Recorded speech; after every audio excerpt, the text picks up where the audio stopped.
ടെക്നോയുടെ techno പോവ 8 pro എന്ന പുതിയൊരു സ്മാർട്ട് ഫോൺ ഇപ്പം ഇന്ത്യൻ മാർക്കറ്റിൽ ലോഞ്ച് ചെയ്തിട്ടുണ്ട്. 50,000 രൂപ പ്രൈസ് റേഞ്ചിലായിട്ടാണ് ഈ ഒരു സ്മാർട്ട് ഫോൺ ഇപ്പം ഇന്ത്യൻ മാർക്കറ്റിൽ ലോഞ്ച് ചെയ്തിരിക്കുന്നത്. ഈ ഒരു വീഡിയോയിൽ നമ്മൾ നോക്കാൻ പോകുന്നത് ടെക്നോ പോവ 8 പ്രോ എന്നുള്ള സ്മാർട്ട് ഫോണിൻ്റെ ഒരു സ്പെസിഫിക്കേഷൻ അനാലിസിസ് ആണ്.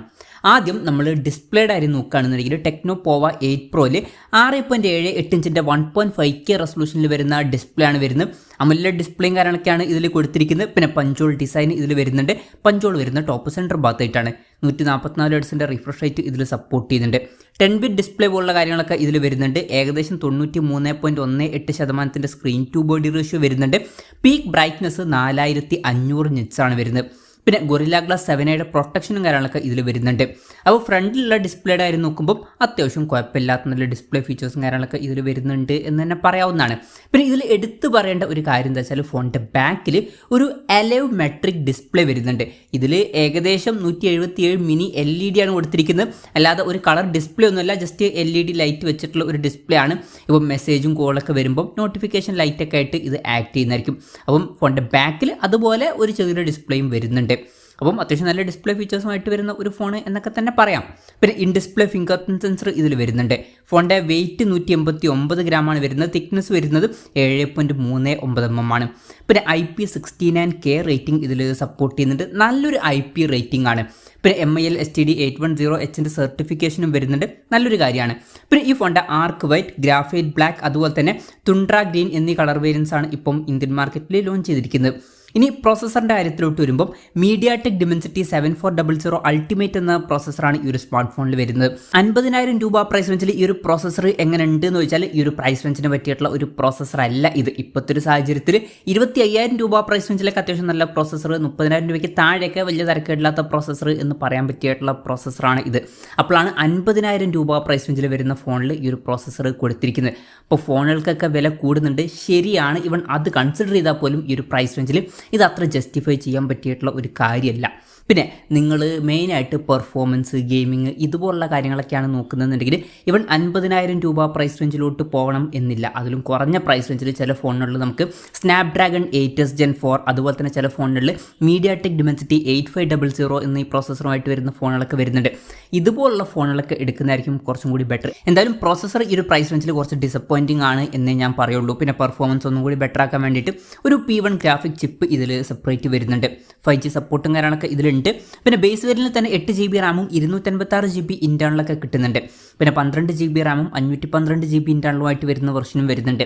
LPDDR5Xന്റെ റാം ഒക്കെ ഉണ്ട്, പക്ഷേ UFS 2.2 സ്റ്റോറേജ് ടൈപ്പേ വരുന്നുള്ളൂ.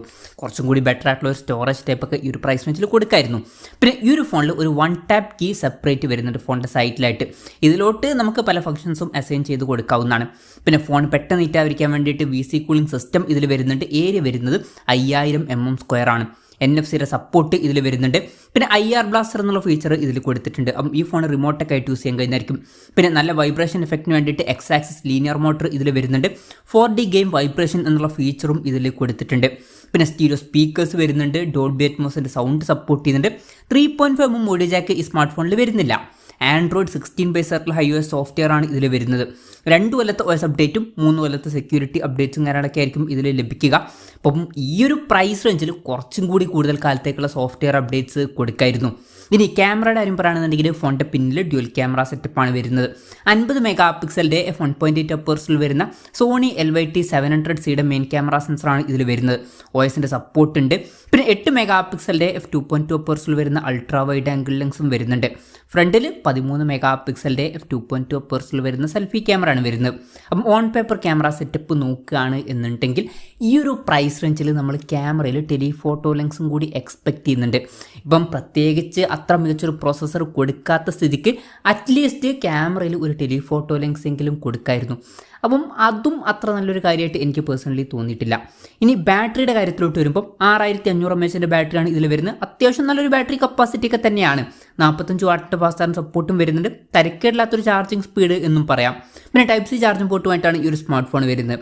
അപ്പം അത്യാവശ്യം കുഴപ്പമില്ലാത്ത നല്ല ബാറ്ററി സെറ്റപ്പും കാര്യങ്ങളൊക്കെ ഇതിൽ വരുന്നുണ്ട് എന്ന് പറയാവുന്നതാണ്. അപ്പം ഇതൊക്കെയാണ് മൊത്തത്തിൽ ഫീച്ചേഴ്സിനെ പറ്റി പറയാനുള്ള കാര്യങ്ങൾ. ഇനി വിലയുടെ കാര്യം പറയുകയാണെന്നുണ്ടെങ്കിൽ 8 GB റാം 256 GB ഇന്റേണൽ വെർഷൻ്റെ വില വരുന്നത് 49,999 രൂപയാണ്. 12 GB റാം 512 GB ഇന്റേണൽ വെർഷൻ്റെ വില വരുന്നത് 54,999 രൂപയാണ്. പിന്നെ ഇനീഷ്യലി ചില ബാങ്ക് ഓഫേഴ്സും കാര്യങ്ങളൊക്കെ ഉണ്ട്. 3000 രൂപയുടെ ഓഫും കാര്യങ്ങളൊക്കെ ലഭിക്കുന്നതായിരിക്കും. പിന്നെ ഓഗസ്റ്റ് 21 മുതലാണ് ഈ ഒരു ഫോണിൻ്റെ സെയിലും കാര്യങ്ങളൊക്കെ സ്റ്റാർട്ട് ചെയ്യുന്നത്. എന്തായാലും ഓവറോൾ നോക്കുകയാണെന്നുണ്ടെങ്കിൽ അത്യാവശ്യം നല്ല ഡിസ്പ്ലേ ഫീച്ചേഴ്സും കാര്യങ്ങളൊക്കെ ഇതിൽ വരുന്നുണ്ട്. അതുപോലെ തന്നെ ഫോണിൻ്റെ ബാക്കിൽ ഒരു സെക്കൻഡറി ഡിസ്പ്ലേ വരുന്നുണ്ട്. അത്യാവശ്യം കുഴപ്പമില്ലാത്തൊരു ബാറ്ററി സെറ്റപ്പും വരുന്നുണ്ട്. എന്നാലും ഈ ഒരു പ്രൈസ് റേഞ്ചിൽ കുറച്ചും കൂടി ബെറ്റർ ആയിട്ടുള്ള ഒരു പ്രോസസ്സർ കൊടുക്കായിരുന്നു. അതുപോലെ തന്നെ ക്യാമറയിൽ ഒരു ടെലിഫോട്ടോ ലെൻസും കൂടി ഉണ്ടായിരുന്നെങ്കിൽ കുറച്ചും കൂടി നന്നായേനെ. അപ്പം മൊത്തത്തിൽ ഈ ഒരു പ്രൈസ് റേഞ്ചിൽ ഇത് അത്ര മികച്ചൊരു ഫോണാണ് എന്ന് ഞാൻ പറയില്ല. അറ്റ്ലീസ്റ്റ് ഒന്നെങ്കിൽ ബെറ്റർ ആയിട്ടുള്ള പ്രോസസ്സർ, അല്ല എന്നുണ്ടെങ്കിൽ ക്യാമറയിൽ ഒരു ടെലിഫോട്ടോ ലെൻസും കൂടിയൊക്കെ കൊടുക്കായിരുന്നു. അപ്പം മൊത്തത്തിൽ ഈ ഒരു പ്രൈസ് റേഞ്ചിൽ ഈ ഒരു ഫോൺ അത്ര മികച്ച ഫോണായിട്ട് എനിക്ക് പേഴ്സണലി തോന്നിയിട്ടില്ല. അതാണ് ഈ ഒരു ഫോണിനെ പറ്റിയിട്ടുള്ള എൻ്റെ ഒരു പേഴ്സണൽ അഭിപ്രായം. മേ ബി ചിലപ്പോൾ നിങ്ങൾക്ക് ഡിഫറൻ്റ് ആയിട്ടുള്ള ഒരു ഒപ്പീനിയൻ ഉണ്ടായേക്കാം. എന്തായാലും ഈ ഒരു ഫോണിനെ പറ്റിയിട്ടുള്ള നിങ്ങളുടെ അഭിപ്രായം ജസ്റ്റ് ഒന്ന് കമൻറ്റ് ചെയ്യുക.